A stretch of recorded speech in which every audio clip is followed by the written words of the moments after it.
All right, Sports Uncapped on a fully loaded Friday. Celtics defend home court, lead the series now 2-0 after a definitive 126-110 win last night at the Garden. Never looked back after being down 2 points at the end of the first quarter. Took care of business. Some big things coming out of the game. Jaylen Brown's explosion, masterpiece if you want to call it. Jason Tatum's struggles until late in that game. We're going to get into both of those guys. What they said post-game, Jaylen Brown snubbed from the All-NBA team. Jason Tatum named to the All-NBA first team for the third consecutive year. The Halliburton injury that I also think slightly affects the series. You win a game 2 for the first time this postseason. So the Celtics taking care of business last night. We're going to get into all these storylines here on the program tonight. First off, though, I want to say here ahead of Memorial Day on Monday, it is Memorial Day weekend, of course. I always like to take a minute. We step back from sports and we realize the things in life that really matter. I mean, sports matter to us, right? This is what we do. This is what we love. This is what we get excited for. But none of that's possible without the men and the women who have served this country, protect us, allow us to talk sports for a career and do numerous different things, have freedoms. So we are forever grateful from both Mitch and I for the ultimate sacrifice for those who have died for our country. You know, their courage, their dedication, the things that they've laid the path for, they'll never be forgotten. So today, the program I want to dedicate to all of the men and women on this Memorial Day who have served this country, fallen service members with pride ahead of Memorial Day, and recommit really, to keeping our sacred obligation to the survivors, their families, their caregivers, and take a minute just to reflect on how they have shaped our lives without even knowing many of them. So together today, I vow as a program to honor their memories, always in our hearts. 978-454-4980, the Milltown Electrical Service text line. Tonight's program brought to you by Mill City Environmental. We all want peace of mind. Get that peace of mind with a clean and safe environment. Whatever the size of the project, Mill City Environmental is your local go-to environmental cleanup company. No job is too big or too small. You've heard me say it. It's the truth. Find them online at millcityenv.com for a full list of their services. Don't be a chump. No one wants to be a chump. Call the experts before you dump. The program also brought to you by the Massachusetts Pirates of the Indoor Football League. Another game tomorrow night at the Saugus Arena where the Pirates play all their home games this season. It is a very good product. It is a very reasonable price, and it is a very good team. So you can hear all their games right here, home and away, exclusively on 980 WCAP. Visit masspiratefootball.com for more information, such as schedule, roster, latest news, and to buy your tickets. And Mitchell, I know you've been to a few games. Great product.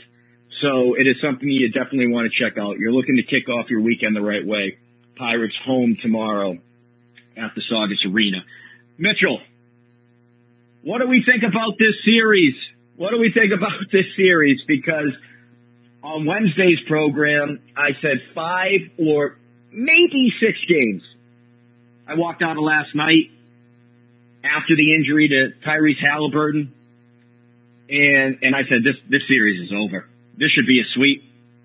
And I think last night you saw really the talent discrepancy for the Pacers, how they can't compete with the Celtics offense, with the Celtics superior talent, especially on nights where they're not getting contributions from literally everybody. Miles Turner was not Miles Turner from game 1. Pascal Siakam showed up. He really kept the Pacers somewhat in the game. in that second and third quarter. But I think you just see that this series should be wrapped up. The Pacers, if they were going to win a game in Boston, it would have been game one. And I think that kind of showed last night. I don't think that they were deflated last night. I don't think that they played down. I don't think there was any quit from the Pacers. I don't think you'll see that in the series from the Pacers. It's a young team. It's a gritty team. It's an aggressive team. It's just not a talented enough team. They'll be resilient. They'll continue to compete and fight. But watching that game last night, fourth quarter of the Eastern Conference Finals, and the Pacers are rolling out. And if you know all these players, hats off.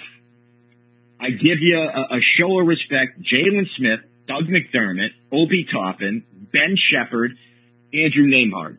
Now, the only one that I really don't know is Jalen Smith, okay? I can't say I watched a ton of Pacers basketball this year. But, Mitchell, the series is done. There is nothing the Pacers can do. I think Game 3 will be the tougher out of the two games in Indy. I think the first half will be a fight. I don't think the Pacers will necessarily go away. They just can't keep up with the Celtics, especially if Tyrese Halliburton is out for any stretch of games. Woj last night tweeting in the game that Halliburton was going to be out for the rest of the second game last night, departing with left hamstring soreness. Halliburton missed 10 games this year with that same left hamstring strain. His numbers dipped off. They showed it on the broadcast. The way he started the season, the way he finished the season, these hamstring injuries, they linger. I don't expect the Pacers to wilt. They'll compete. But this series is wrapped up, done, and you are on your way to the NBA Finals. And I think that's the difference that you feel coming out of last night. I was not one in this camp who thought that the Celtics showing in Game 1 made this a series. You know, I think we heard Stephen A. Smith, I forget if we played the audio the other day, say, this is going to be a series. And although nobody's picking the Celtics, and we're not picking the Celtics, it wouldn't be the biggest of big surprise if the Pacers made this a series and possibly pulled it off. I never felt that way. I thought Tuesday was more about the Celtics, not the Pacers, in that the Celtics lost them or almost lost themselves to that game. The Pacers gave it to them.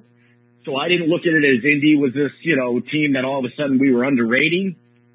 This is not the New York Knicks, who fell apart physically. This is the C's opening up even larger for the Boston Celtics. Mitchell, think of the players that have fallen off due to injury that the Celtics have faced in these playoffs. Think about it. The Miami Heat, the scary Heat culture. No, Jimmy Butler. With the trade addition of Terry Rozier out, they moved past them with a Game 2 flop. Second round series. Now you're starting to get an opponent, right? The Cavaliers. No Jared Allen. Donovan Mitchell injured. Tavis LeVert injured. Roll to the Pacers after another Game 2 letdown. Now we get to Indiana, who isn't typically the type of team you see in the Eastern Conference Finals, which just goes again to speak to how easy the East has been in these playoffs. And after spoiling a fresh, beautiful opportunity in Game 1, Tyrese Halliburton goes down and Miles Turner looks like he was in hiding. I can't even fathom an easier path for the Celtics, which increases the fact that if they do not win an NBA Finals, it is a colossal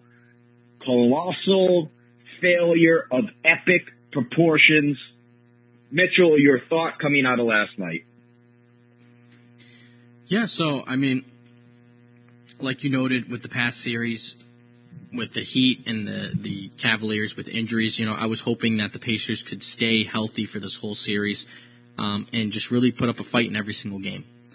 And, Tyrese Halliburton, left hamstring. I think it was his left hamstring. I know it was the hamstring. I think it was the left. I don't know if it was left or right. But It was left. You're right. Okay, so he has that injury, and now it just, it's unfortunate.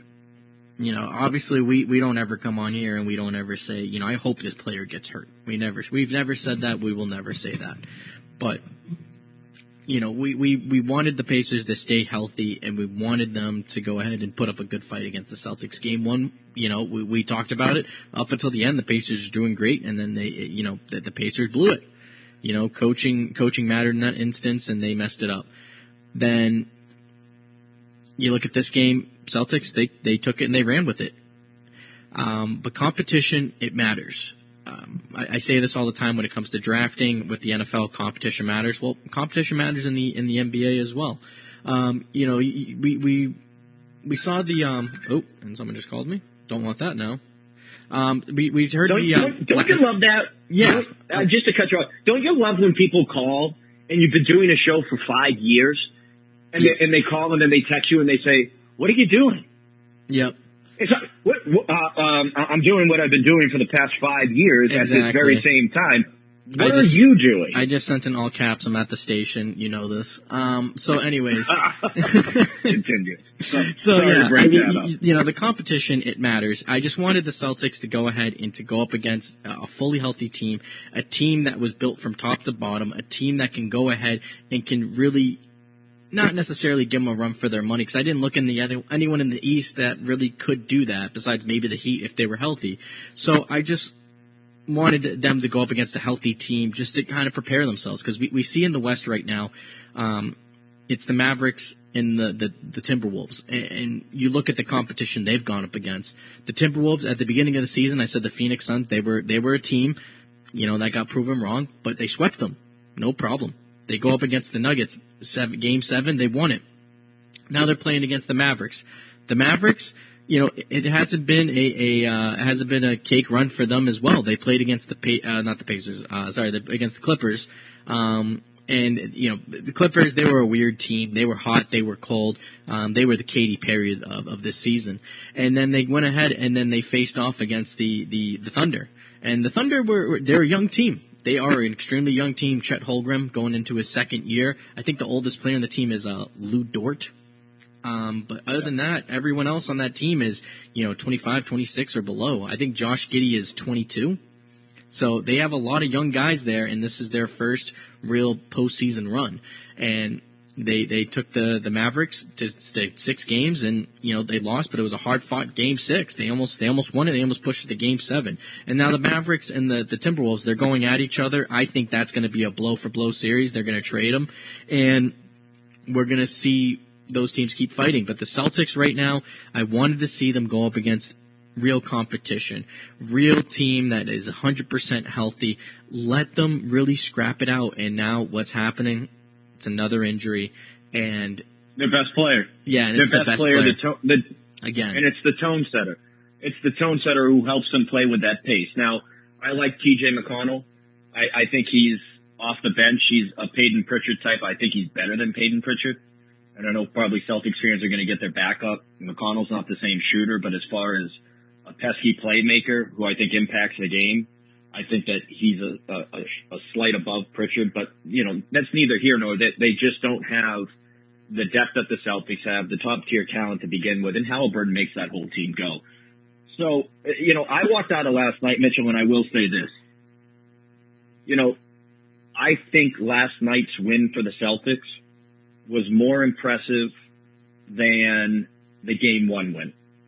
I think it was more impressive for the Game 1 win, and I'll explain. First quarter, sloppy play with the basketball. The turnovers were an issue. They weren't getting out and running. The Pacers shot the ball well. They throw the ball all around, though. I mean, this Pacers team, for the best offense in the NBA this past season, man, they are careless with the basketball. And I don't know if that's because it's playoff time and maybe they're a little tight, a little anxious, trying to do a little bit too much. They kept the Celtics in that game, that and the offensive rebounding for the Celtics that hung them around. They were great on the glass last night for the Celtics. But after that, I mean, the way they opened up that second quarter, 17-0 run, I know the Pacers closed that gap, that margin to 6 before halftime, so I started to say to myself, here we go again, close out quarters again. But then they come back in the second half, and they do something that I just don't see them have to do all that much. But in the atmosphere and the type of game that it was, we haven't seen a lot of this. They kept their foot on the pedal.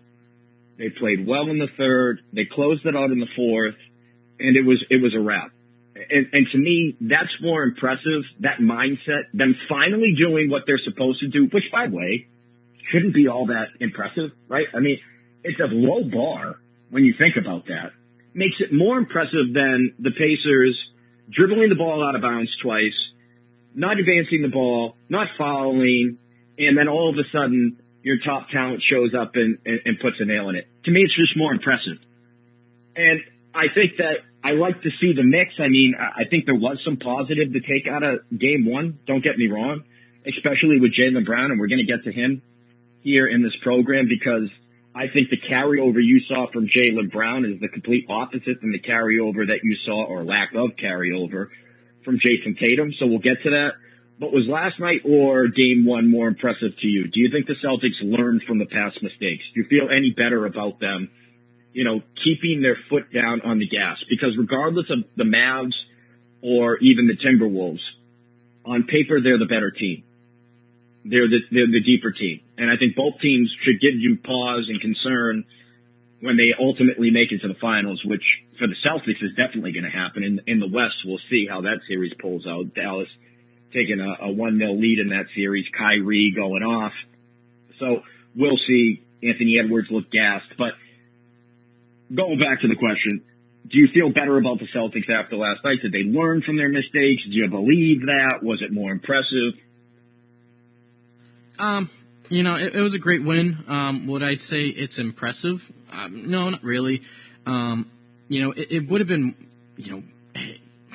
I go back to the series against the Miami Heat. It would have been more impressive if they won in 5 with Jimmy Butler there. Then I would say, wow, I'm impressed.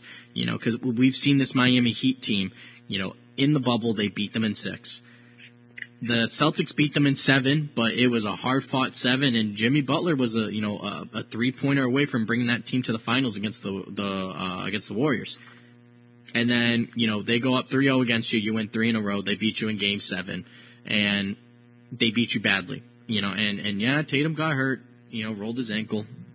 It happens. You play on, and they make it to the finals, and they lose to the Denver Nuggets. That's just, injuries happen, things happen. I would have been more impressed if they had won that series. For them, was it a great game last night? Yeah.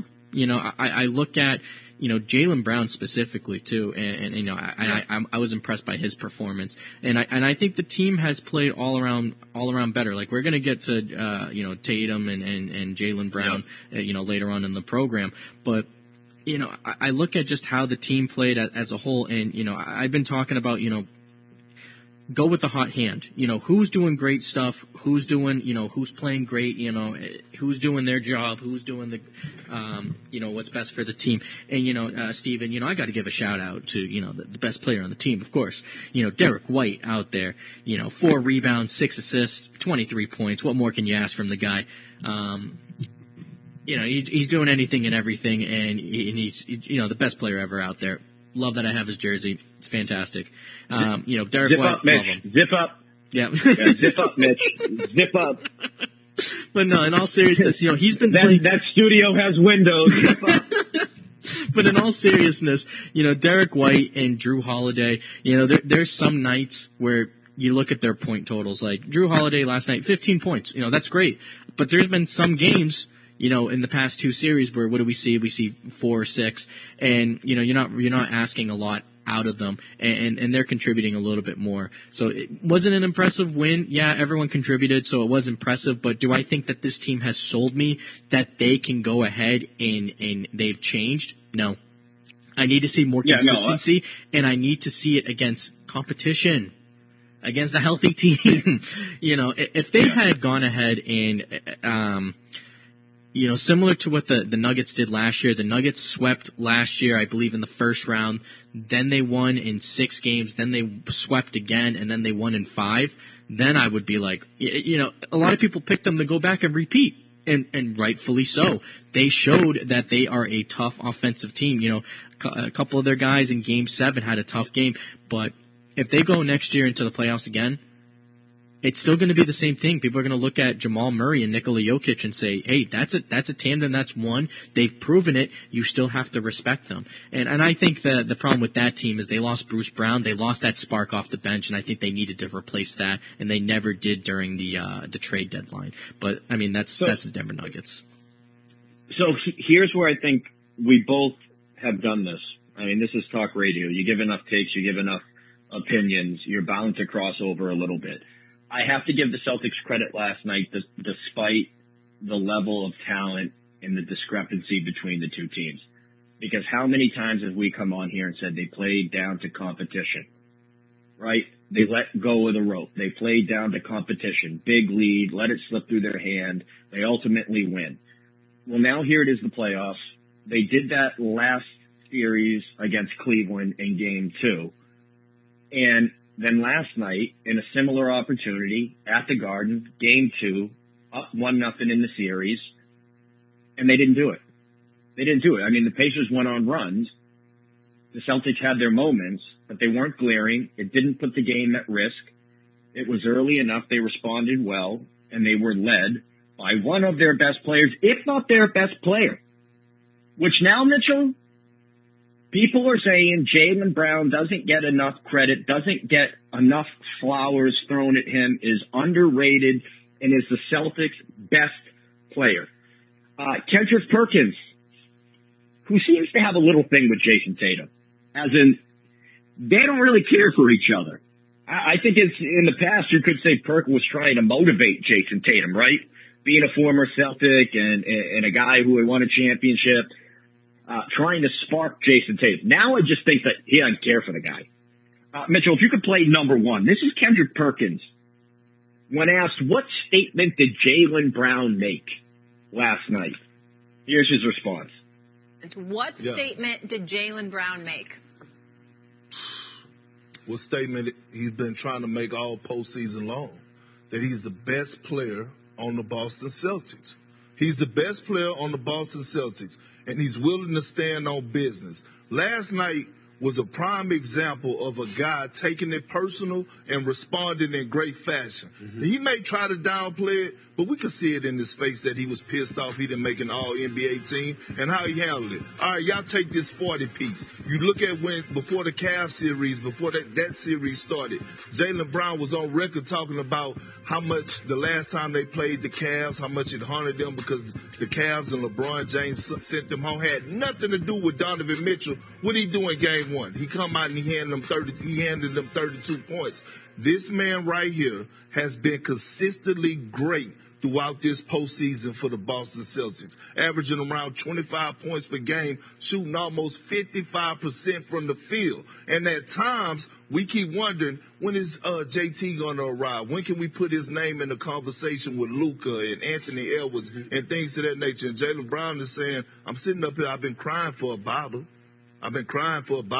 Y'all go give me some Similac? Yeah, we got you, young fella. Yeah, we got you, young fella. Here you go. And then, look, another thing.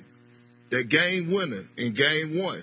Usually, Mazzulla, he's drawing up a play for who? Jason Tatum. That play happened to be for Jaylen Brown, right? 3 in the corner, send it into overtime. They go on to win the game. So I think Kendrick Perkins, if I take away anything from that statement, must listen to the program. Mitchell, what did I say just a couple nights ago? That play at the end of regulation in Game 1 was drawn up for Jaylen Brown, not Jason Tatum. Not your all-NBA first team, 3 consecutive years in a row, top 5 player, about to make a supermax, looked at as possibly a face of the league as we move forward. Not a possible MVP, top 5 this year. None of that. That was drawn up for Jaylen Brown. This is what I'll say. I disagree with Perkins' statement. He's not the best player in the Celtics, okay? He has become the better postseason player, though. I mean, is there anything to argue against that? Jaylen Brown has had his issues in the past, and I think he uses, and this is more of the mentality of a killer, of an alpha, of a leader, of a sparker, that he uses the slights and it motivates him. He hears the conversation and he motivates him, whether it be in the dunk contest, dunking with the left hand, with the Michael Jackson glove on, whether it be bouncing back and coming out of last season's playoffs in Game 7 where Tatum goes down and Brown lays an egg. I think that he takes the slights and he uses them. And for me, Jaylen Brown is more of the playoff player. We talk about it in hockey, right?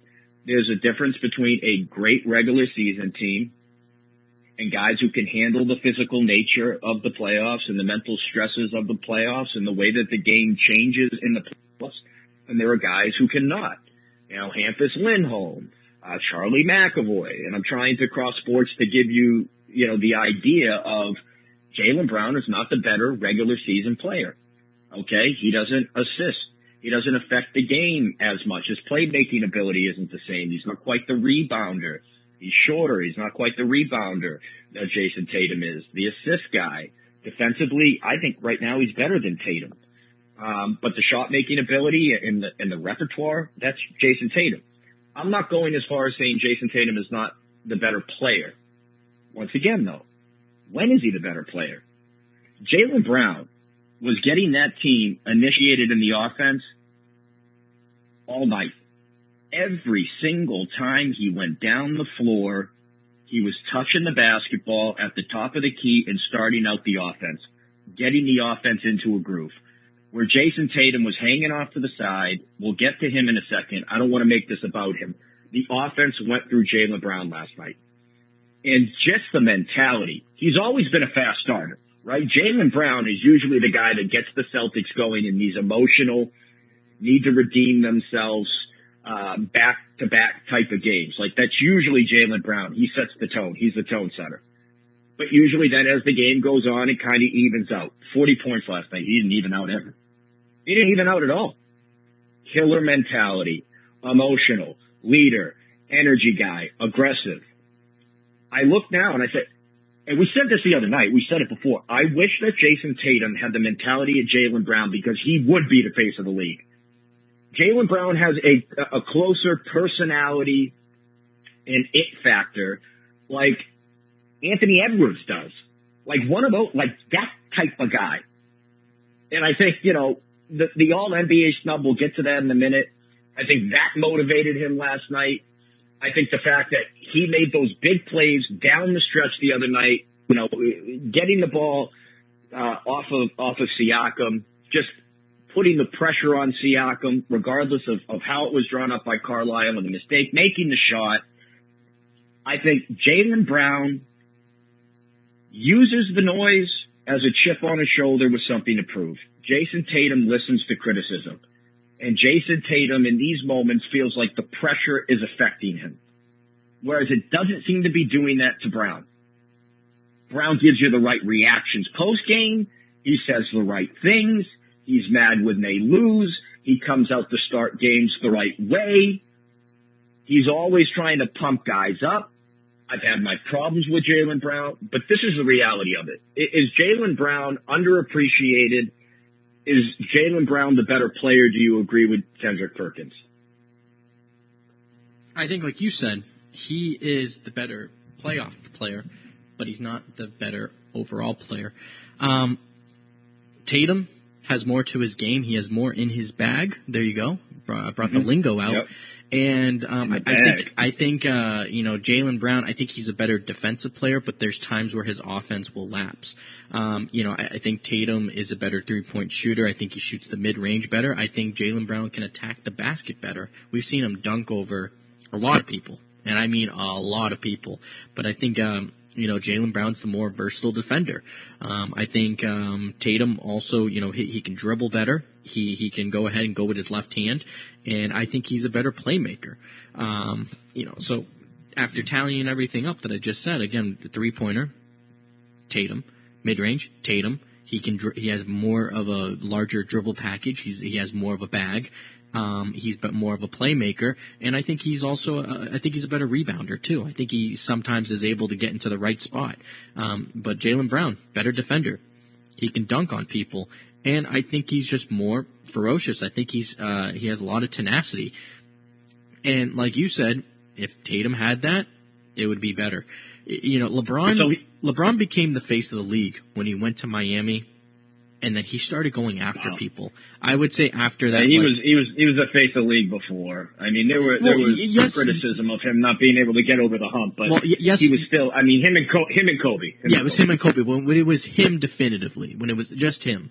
And I think it was after that second year in Miami, or during that second year in Miami, when he won that first championship, and there was a lot of games that LeBron had that he took over, and one of them, Game 6 against the Celtics, dropped 45 in 3 quarters.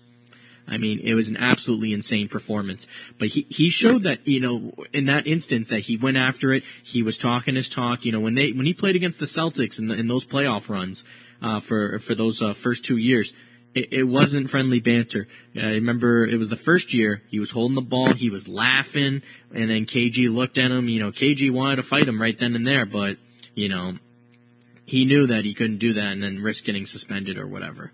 So I just want to introduce this, and we are going to take a commercial break. I'll leave you with this. Jaylen Brown comes into the league, and no one believes that he has the ball handling ability. No one believes that he can become a better shooter. He struggled at Cal shooting the basketball. He had issues. He's grown. Which player now has more growth, or which player can grow more? I mean, Tatum's ultimately kind of isn't he really the player that he is? I mean, he affected the game this year. He was assisting. His defense was up. He was rebounding the ball better. Shot selection was better. He was more efficient in some categories, not all, in shooting. His 3-point range, you know, down, all of that. I feel like there's more growth for Jaylen Brown, and I think that he goes after it. So, I don't think this is a take. I don't think Jaylen Brown's going to pass Jason Tatum. But I think the edge and the mentality gives him something that I don't know that Jason Tatum can get. Jason Tatum can't get the killer mentality by working out in the gym. Jaylen Brown can work on areas of his game that need improvement in the gym, in the off season, in weightlifting, in diet, in all of that. And I think that that's something to consider here going forward, not right now. 978-454-4980, the Milltown Electrical Service text line. The program brought to you by the Massachusetts Pirates of the Indoor Football League. Another game tomorrow at the Saugus Arena. You can hear that game if you can't make it right here on 980 WCAP. Visit massfootball.com for everything Pirates. The program also brought to you by Mill City Environmental. We all want peace of mind. You can get that no matter the job of your environmental cleanup. Whatever you need, they got it. They can handle it all. Find them online at millcityenv.com for a full list of their services. All right, let's get into the All-NBA snub. Jaylen Brown not on one of the 3 All-NBA teams, not looked at as a top 15 player in the league this season after being a second-team member last season. Did that positively affect Jaylen Brown last night? We'll tell you our thoughts and what he had to say about it, what Jason Tatum had to say about it. And, yeah, as we bring up Jason, what the hell is wrong with him? Someone tell me what's wrong with Jason Tatum. Mitchell, I'm going to ask you that question and more with your questions, thoughts, takes to the Milltown Electrical Service text line. We'll be right back here on a Memorial Day weekend program. We'll talk to you in a minute after these words. Was there any motivation for you after hearing that you didn't make an All-NBA team? No, I wouldn't say that. What would you say? I mean, we 2 games from the finals, so, honestly, I don't got the time to give a f***. It's a blessing to step out on the floor each and every night. I don't take that for granted. So I keep that in perspective, regardless of, what's being said or whatever the narrative or the discourse is around me. I just come out and try to add value on both sides of the floor. And I feel like, when it comes to that, there's not a lot of people better in this league. So I just come out and take it one game at a time. And right now we got 2 home games and we're looking for the next one. I mean, I watch guys get praised and anointed I feel like it's half as talented as me on either side of the ball. But at this point in my life, I just embrace it. You know, it comes with being who I am and what I stand for, and I ain't really changing that. So I just come out, and I'm grateful to step out on the floor each and every night and put my best foot forward. I get better every single year, and whether people appreciate it or not, it is what it is. So that was Jaylen Brown's extended response on if the All-NBA snub gave him any extra motivation. I'll tell you this. Yeah, it did. It absolutely did. I don't care what Jaylen Brown tells you. Yeah, it absolutely gave him extra motivation. I mean, for one, you don't use the F word usually unless you're pissed off about something, right? I mean, not typically in a post-game presser. So yeah, absolutely it did. And that F you, he said, I don't give an F. What he really meant to say is, I think you're all effing wrong, right? The voters, F you. That's what he wanted to say. He didn't. He answered the question the right way. And I know it came off as angry, and once again, you know, saying I don't care, you know he does. I mean, he always talks about, or has in the past, about how he feels underappreciated and he doesn't get enough respect for what he does. He's not viewed the way that, I don't know, the guy that he plays with is, Jason Tatum. He isn't talked about the way that Jason Tatum is. Game 1, Jaylen Brown saves the Celtics' ass. Jason Tatum came in and performed well in that overtime. And the whole conversation was Jason Tatum, Jason Tatum, Jason Tatum. I mean, I don't want to say that he was specifically talking about Jason Tatum, but did you hear the part in there where he says, I watch guys get praised and anointed who I feel are half as talented as me on either side of the ball? Now, I'm not saying again that he's talking about Jason Tatum, but the words praised and anointed, I don't know, they raised my eyebrows. Personally, I'm happy he got snubbed. Mitchell, I will take a chip on a player's shoulder however it will come if it brings out the best in him. And it brought out the best of Jaylen Brown. Not that he wasn't good down the stretch in game 1. He was. The rest of the game, yeah, no, not so much. Down the stretch, Jaylen Brown was really good. Last night, he was terrific. 40 points, plus 18 when he was on the floor.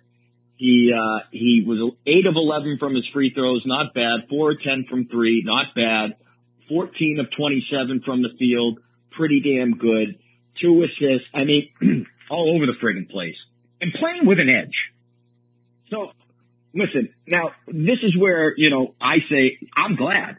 Listen, I think you get the best out of players when they have something to prove. I think you get the best out of people when they have something to prove. If they're actually worthy of what you're discussing, even if they were left off the list. Someone tells me I can't do something, I want to do that just to prove you wrong. That's me. Now, it doesn't mean I'm Jaylen Brown in the NBA or anything like that. No, you know, you say that, you know, you're not going to be, you know, someone who does sports talk radio for a living as he goes on in his life. No, yeah, I am. Oh, I'm just saying, have a backup plan. No, I'm telling you that I am. Period. No, I'm going to. I think that's healthy. That's good. But I think to sit there and say, you know, I'm glad he didn't say, yeah, no, that pissed me off. Even though I know he's lying. This is one of the times, Mitchell, that I don't mind when a player lies, as long as they funnel it in the right way, as long as they use it in the right way. Lie to me and give me 40, I'm fine with it. I'll read your body language, I'll listen to your words, you can say whatever, that's why actions mean more than words. Jaylen Brown came out last night like he had a fire in his shorts. And he was out there making sure that he moved around as much as physically possible, did as much as physically possible to put that fire out for the moment. You have a locked-in Jaylen Brown right now. And thank God you do. Jason Tatum should be buying Jaylen Brown whatever he wants. Should be giving him his all-NBA, whatever they give him, for accomplishing that. Because Jaylen Brown has saved Jason Tatum from being a human punching bag. I mean, literally, berated. So as you look at that all-NBA list, I don't care about this stuff. I don't get too flying, what's like, I know in this league, everyone does, right?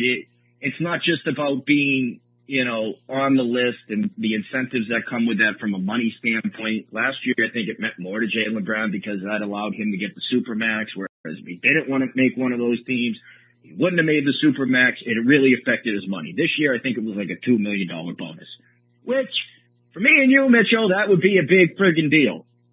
For Jaylen Brown, who's just made $300 million, like probably not the biggest of deal. But I don't think it's a money thing for him.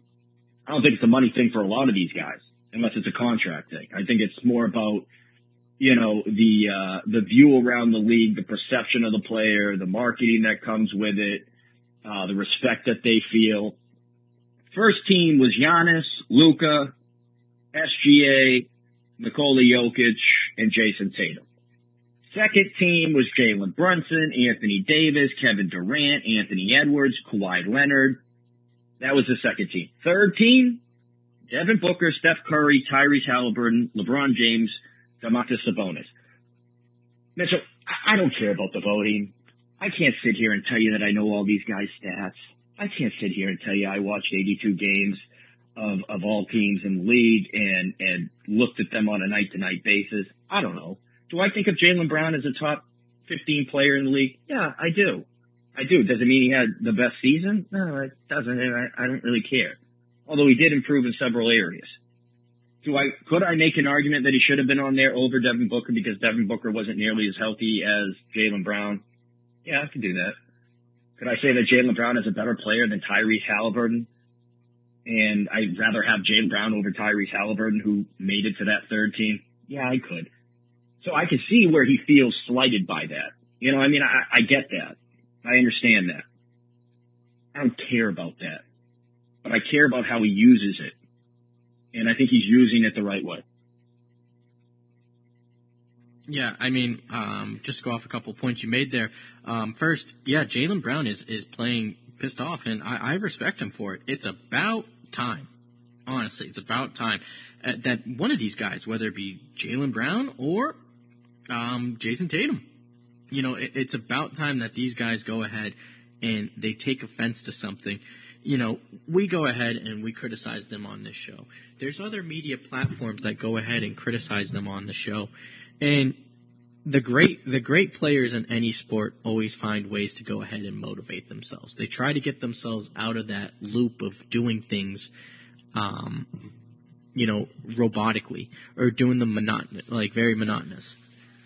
They go ahead and they try to find different avenues, different ways to go ahead and be like, oh yeah, you think that? All right, awesome. Tom Brady, after winning the Super Bowl with the Tampa Bay Buccaneers, he posted a video on his Instagram of everyone saying, oh, he's washed up, he's this, after week 6, his arm's going to be done. They won the Super Bowl, Tom Brady. His social media team mashed that together just to be like, yeah, I listen. How do you feel now? Feel dumb, right? And that's what you have to do. You have to listen to these media conglomerates. You have to listen to, the random bozos in social media. You got to listen to the fans. Reggie Miller, what did he do? Spike Lee? Oh yeah, you're choking. Very famously. You got to find ways to motivate yourself to get to that next level. Some people have it where they can just do it on their own. Other people, they need to go ahead and they need to find it. Some people can do it on their own. Some people need to find it. And I think Jaylen Brown and Jason Tatum are those guys that need to find it. So I think that, again, a pissed off Jaylen Brown, he played great. Hope he keeps it up. Yeah. It's a motivating factor. What's Jason Tatum's motivating factor right now? What is it? He by the way has plenty, in my opinion. But what is going to light a fire under his ass? Is it possible that maybe being outshined by Jaylen Brown brought a little something out of Jason Tatum later in that game? Or, by the way, I don't think he was great either. Still thought he was forcing shots. Shot didn't look good. Still plenty of issues shooting the ball from 3. I know Dennis texted in, 1 of 7 from 3. Tatum definitely has a problem with playoff basketball, and Brown is playing pissed off. So can Jason Tatum, is he a guy that gets pissed off, or is he just more even-keeled? Jaylen Brown is the more edgy guy in general, no matter what the topic is. Can it spark him?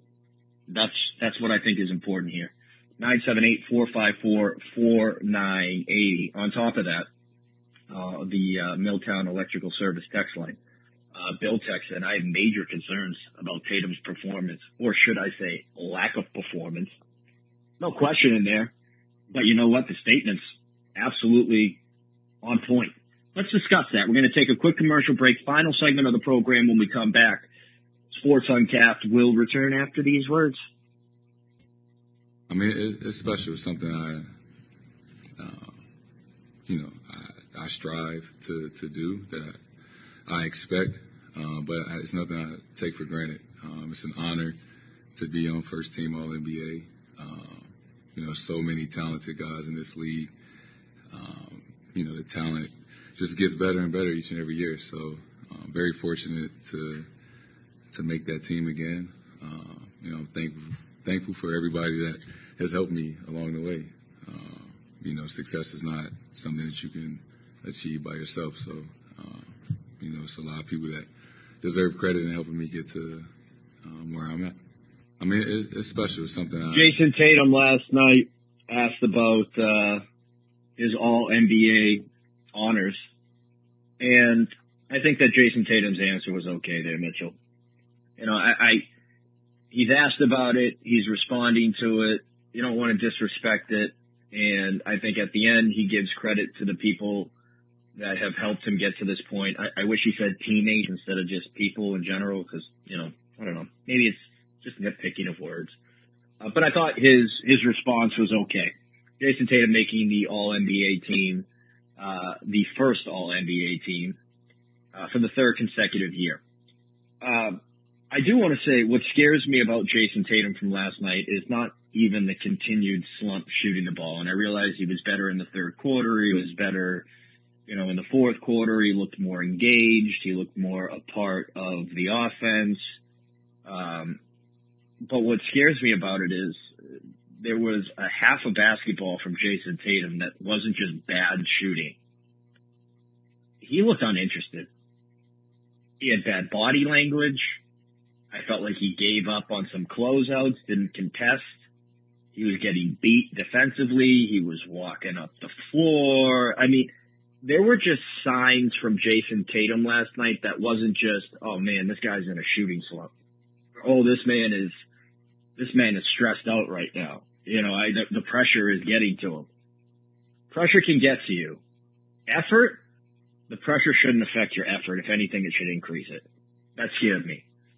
He hasn't even been a top 4 player in the series.